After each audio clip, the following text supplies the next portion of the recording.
But see, black folks, we celebrate holidays different. That's why I call this home for the holidays, because we celebrate holidays different. It ain't no different. The culture thing, everybody has their way of celebrating holidays. Like 4th of July, we call it the 4th. We don't call it Independence Day. We don't know the fuck what. Who got independence here? Every time I drive through the zoo, I got to put on 2 seatbelts, put my license and my motherfucking insurance card, and make sure my tags ain't expired, and have 4 white friends riding with me to make it out that bitch safe. You understand?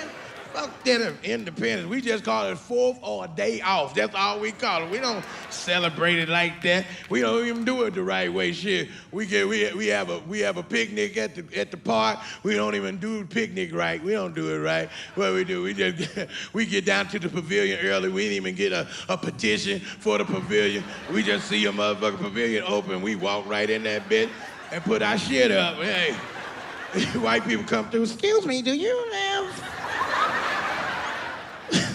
Pavilion 19? My thug ass cousin standing there, shit, we got here at 6 o'clock, wasn't nobody out this motherfucker. Y'all welcome to cook with us. Okay, you just have a happy 4th.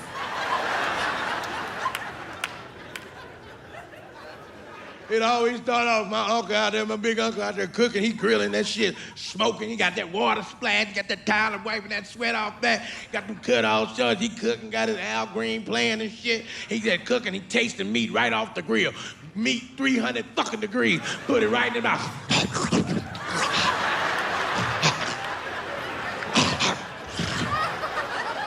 2 more minutes, 2 more minutes, 2 more minutes.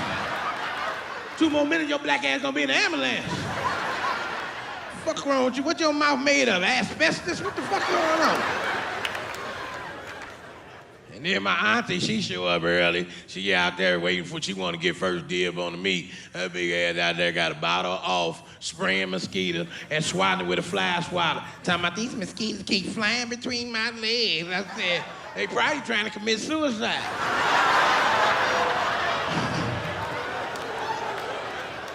And why you 68 without no drawers on? What kind of bullshit is that? It ain't that damn hot. I looked between your legs, thought you was sitting on the bulldog. I didn't know what the fuck that was. Somebody get Aunt Jenny some panties, please. My Uncle June's out there, he an old player. You know he grown, but he got on them cut-off shorts with a belt on, and he got on them socks. This is where you know he grown, because he got them tube socks on with the stripe all around the top with some dress shoes on. Ain't that the best? And then he got a chest hair right in the middle, but he got a whole bottle of baby powder all over that shit that he doused it like 4 squirts up in that motherfucker. It just looked like a white mountain right there in the middle of his damn chest. And then he got that shark tooth medallion down there, and then he got all the rest of his hairbones all balled up together to make one big ass herringbone. But he got all them cologne oils on. He got 2 cologne oil combinations. Motherfucker got Dracar and cold water mixed together. And mosquitoes flying around his ass like he's a Jesus. And they biting everybody that come near the potato salad. I was like, damn, why they ain't biting you, Uncle June? He said, shit, because I got on Skin So Soft. You know Skin So Soft is black people bug repellent. It don't repel them, but it's hard to bite a greasy Negro, you know? Mosquito trying to bite that motherfucker.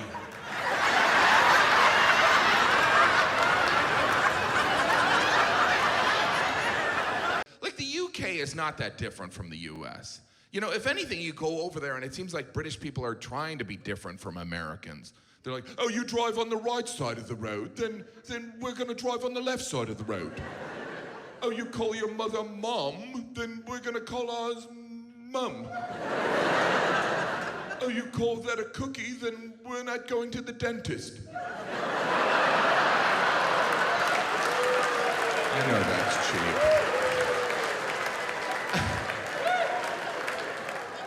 I did notice something when I was over there. You know, British people, they don't say the before hospital. You ever notice that? They're like, hospital? I was feeling knackered, so I went to hospital. Whenever they would do that, I'd say, stop that, that's wrong and weird. Are you trying to sound like a polite caveman? And I had a friend from London. He was like, what makes you think you're doing it properly? And I go, because I'm American and we invented the English language. It was a pet peeve of mine, so I did some research. You know why British people don't say "the" before hospital? Because they're dicks. Yeah. I know that sounds harsh, but admit it, British people always talk to Americans like we just walked into their jewelry store with 2 full bags of garbage. May I help you? Are you lost?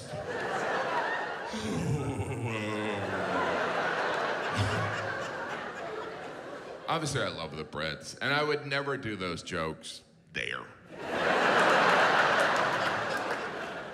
I've been lucky enough to perform in the UK a couple times, and one time I was walking through Piccadilly Circus, which, for the record, is a horrible circus. There's no animals. And no, I was walking through Piccadilly Circus, and I saw they had an M&M store, and I looked at that M&M store, and it just made me think of all the things the British have given the Americans. Like, our language, Shakespeare, the Magna Carta, and I looked at the M&M store and I thought, now we're even. When I looked at the M&M store, I wasn't even embarrassed to be American. I was ashamed to be human. Because has anyone at any point in their life thought, when are they gonna open an M&M store? Sure, I can buy M&Ms absolutely anywhere, but I like to buy in bulk, in a pro-M&M environment. Obviously, we don't need an M&M store. We don't even need different colored M&Ms. They all taste the same. They're just bits of chocolate shaped like Advil. With an M on it. They're not even M&Ms, they're M's. We don't do that with anything else. You want some raisin and raisins? Go ahead. Grab a handful of raisin and raisins. You gotta be careful how you tell on people. My thing is this, I'm like this, I'm against crazy, I'm against crime. I'm black on black, black on white. See, we didn't make this a black-white issue. This, remember now, black and white people, we're in a strange place right now. It's not like the 60s and the 50s. See, 60s and 50s, we knew it was coming. We knew it was coming. Now, white kids are black, so.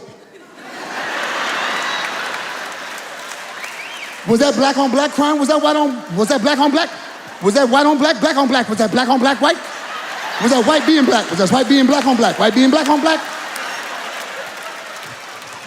See, what's happening is the white kids been watching hip hop and we've been running out the neighborhood sending our kids to like suburban schools. So our kids are in private school and white kids are hardcore. So the black kids are like this, hey, that's enough.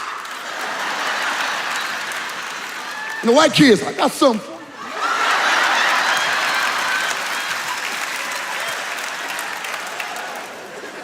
I was at the Jay-Z concert was happening in Detroit this week, and I was watching it. I love how people just walk. They just come down and walk to Jay-Z and Justin Timberlake. Think about it. Did we ever think we see a day Jay-Z and Justin Timberlake and all the white suburban kids was going, and they were singing lyrics. Yeah, man, and the black kids, what song is?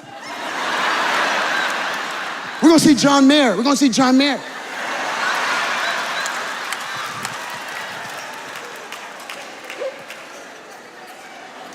And now it's got to be hard. See, I think for all this racism to end, my generation has to die out. We've seen too much. We're jacked up. I'm 57.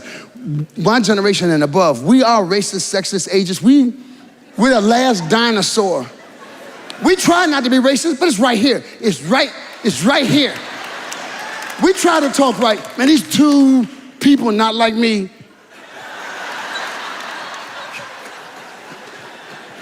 We try not to describe race, but we were raised in a racial situation in America. Now our kids are like this. My kids will freak you out. Oh, come on, Dad, there's no more racism. Okay, drive your car 80 miles an hour. And when they stop you, get out and say, what's up, officer? Just get out and say, what's up, officer? And find out. That's why I've trained children. I don't want y'all to get this wrong. I think there's money, because right now in America, there's no jobs. I tell young white cats, you can make money as a designated white friend who rides with us. Think about it. If you ain't got no money right now, you're the white guy that sits in the car. You sit in the passenger side, please. Who you with? We're with Todd.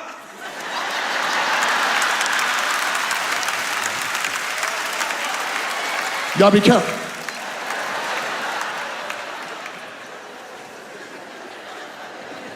Because when you ride with us, police are confused. When brothers are driving, there's a white dude in the car like this. Can you get out? Get out. Get out. Just run home, damn it. But these are my boys. Are you black? No, sir. Because, we've got so caught up in race in this country, we forget now, it's class, it's money. It's gone beyond race. Because rich people hate poor people, whatever color they are. Rich black people don't like poor black people either. You think I'm playing? When brothers and sisters move to the suburbs, and then another black person move in, oh hell! It's gonna mess up everything. Go! Let's go!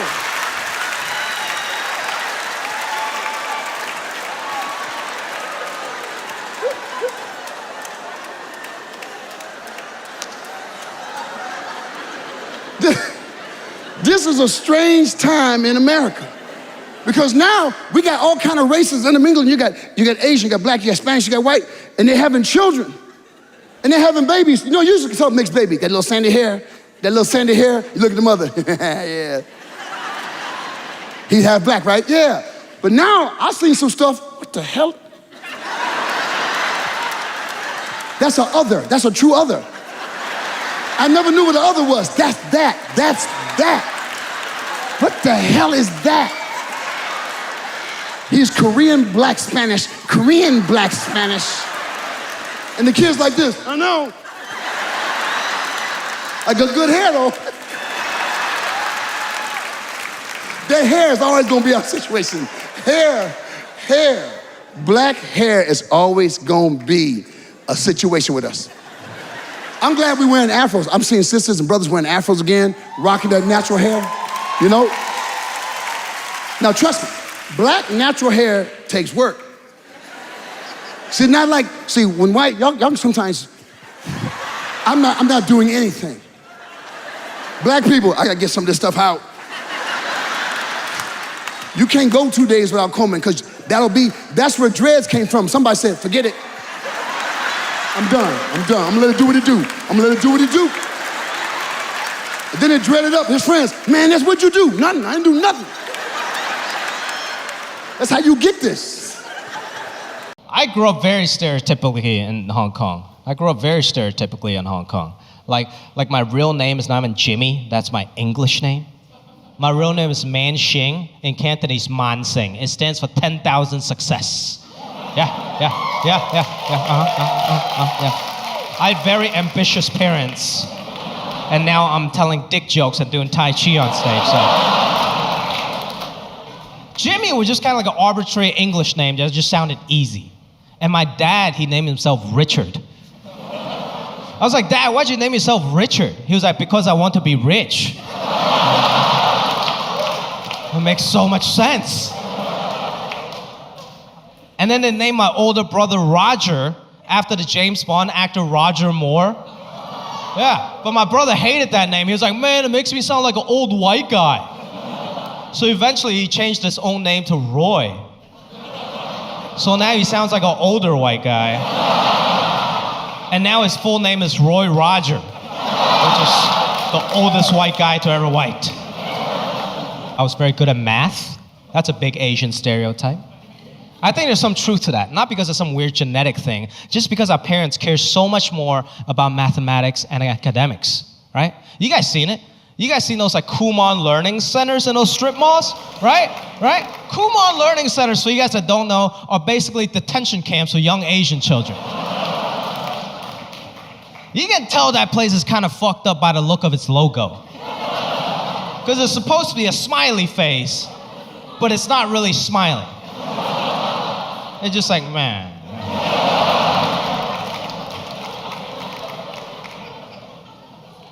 My parents were way too cheap to send me to Kumon. They got a different strategy.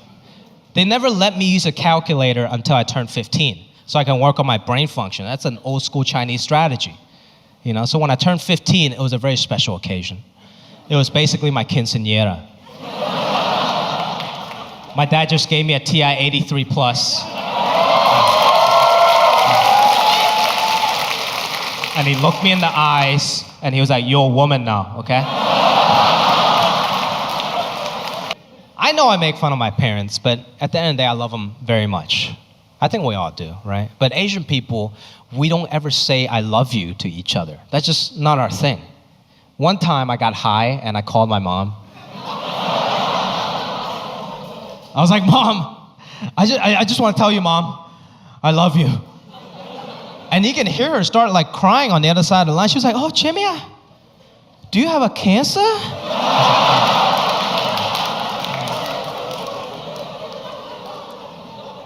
We just got different ways of showing love. Like when I see my grandmother, I don't give her a hug, I just give her a solid handshake. We're not about that hugging, and Asian grandmas, they're the best. You give her a handshake, she's like a vending machine. You give her a handshake, out comes a red envelope. And you gotta pretend you don't want that shit. You're like, no, please. Okay, thank you.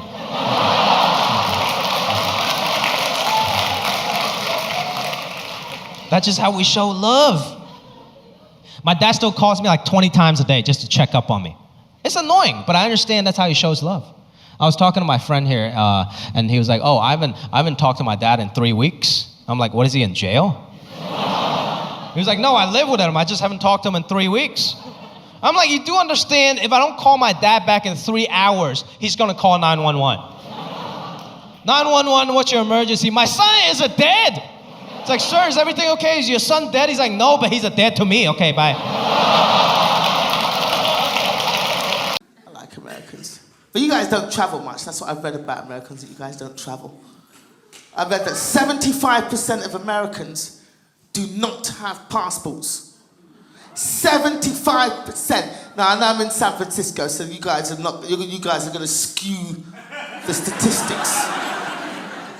75% of you guys, maybe not here. How many of you guys have got passports? That's a high percentage. With stamps in them.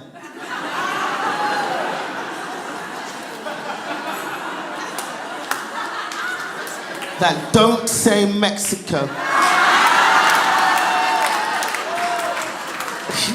Or Hawaii. Hawaii doesn't count. Cruises don't count either.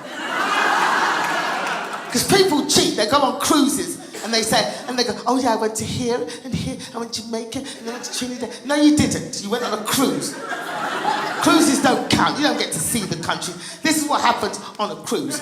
You get on the ship, you cruise to an island, and you get off at the port, get off the boat at the port, and you buy some t-shirts and shells and shit, and then you get the fat back on the boat. That's what you do, you get on the boat. And then you get to the next port, and you get off at the port, and you buy some t-shirts and shells and shit, and then you get back on the boat, In fact, the cruise companies are tricking you. They're taking you to the same island.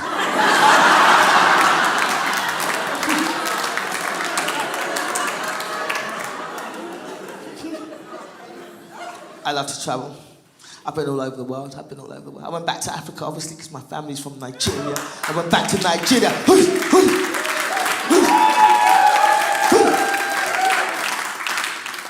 Don't clap too hard. Nigeria scared the fuck out of me. I stayed in a hotel with the white people. That's what I did. I was like that. "Oh, Nigeria is great. Oh, look, there's Nigerians." Okay, close the doors. Don't let them in.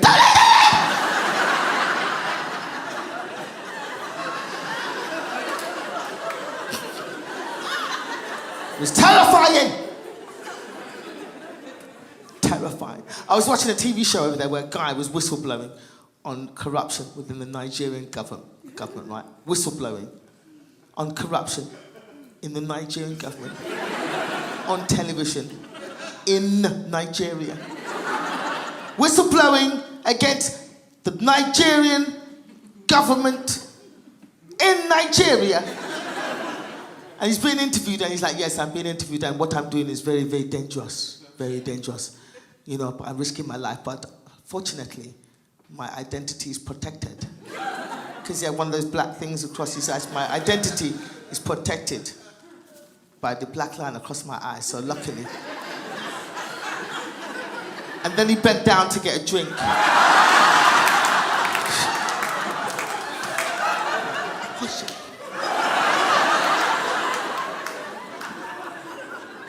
He's dead now, but he made an effort. Scary, it scared me. Like, I've traveled to different parts of America, and they're guys that think they're thugs. You know what I mean? We're thugs. We're thugs. That's how it sounds to me. We're thugs. We're thugs. We're thugs. Go to Africa and see hungry thugs.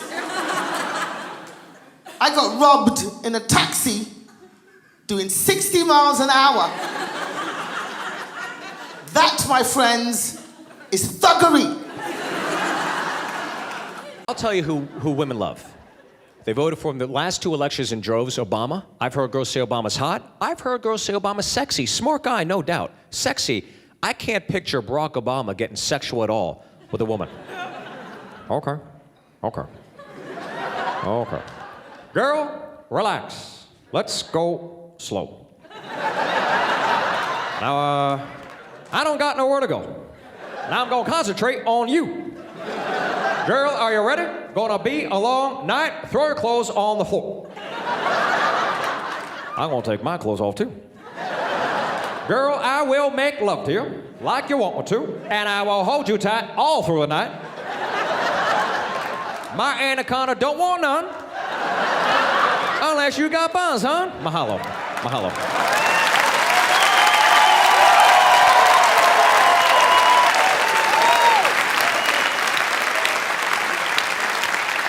Well, no matter what your political party is, this is what I appreciate about Obama being elected and reelected. I think we've proven that the United States of America is not a racist nation. Sure, there's always going to be idiots out there, but the country isn't racist, so I think people should be cool, comfortable, be able to take a joke, give a joke, not be so sensitive. I'm tired of people, I got a black joke. It's okay, I got a black friend.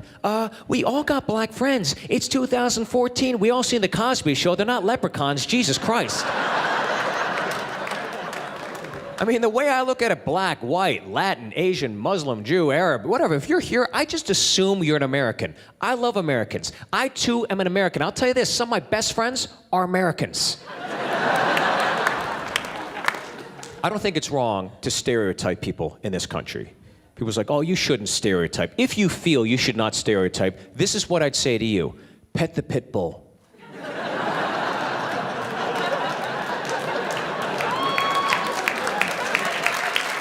It's just a doggy. When you stereotype, you're not saying, oh, you're saying, well, most of them.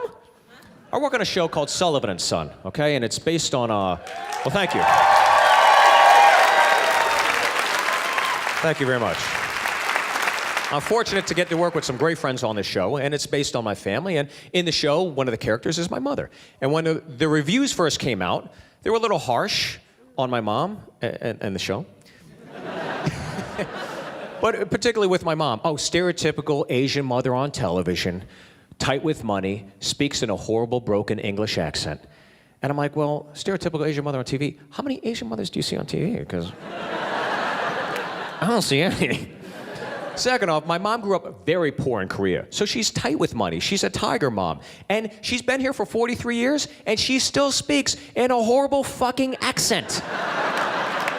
All right? I'm not gonna make my mom Mrs. Huxtable.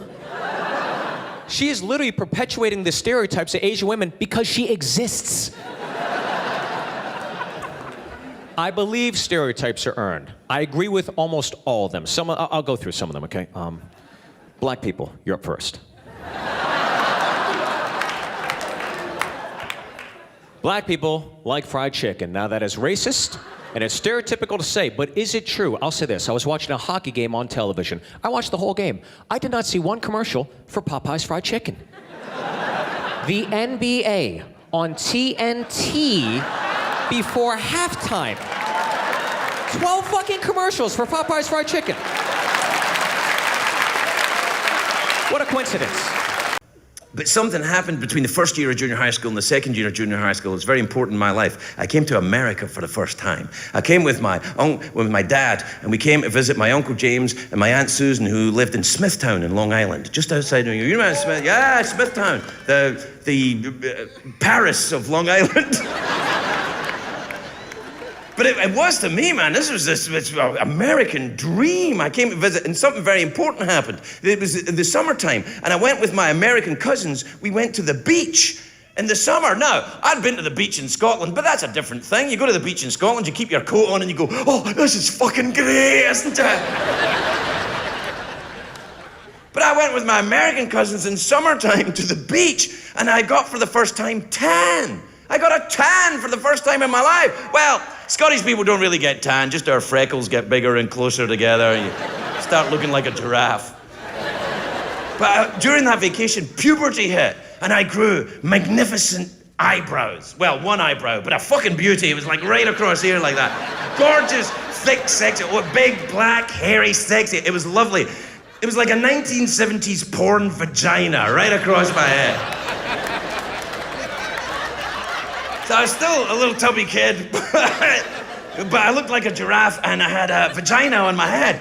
And then when I went back home, I was the kid that had been to America. So suddenly I was interesting to the rest of the kids at junior high school. And they would ask me about America, like, oh, what's America like? Do they really have potatoes made of gold? I was like, oh, yeah. And it made me so popular that I actually became confident. I started walking around talking in an American accent. I got so confident that I asked Daisy Henderson out on a date. I just walked right up to her and I said, say, Toots, do you want to go to the movies this weekend? It'll be swell. Because that's how Americans used to talk. I mean, nowadays, of course, if I was doing it, I'd say, hola, amiga.